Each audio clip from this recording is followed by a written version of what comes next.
let's learn about the append method. So the append method appends an item to the end of a list in place. So we're going to learn about what this word in place means. So I've created a new list here just so that we can have a little bit shorter one for this. I am using the variable name a_list. Let's go ahead and execute this cell and then output the list to the screen. So append is useful when you want to add items, and that's what the word append means. Just add items to the end.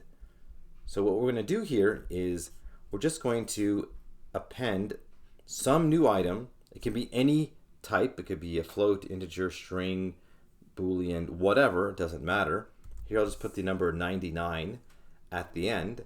So I'm going to execute this cell. And when I execute this, notice what happens. There is no output over here. So nothing has been returned, but something has happened. So this thing that has happened is that this original list has now been mutated.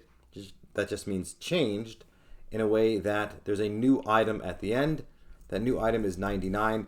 In order to see the change, you have to just put this name in a cell by itself, and then we can verify that this list has indeed, appended the number 99 to itself.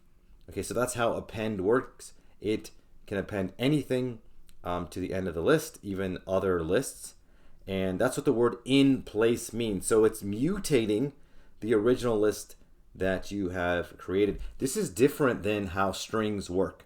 Strings do not change whenever you call a method. They just return a new value in memory, a new object in your computer's memory.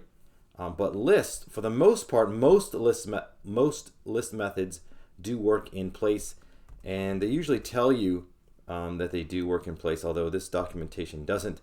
So just you just have to know that it happens in place. It's not a new list that is returned. It is the original list that has been mutated. All right, so that's the append method. Very simple. Just adds a single new item to the end of the list.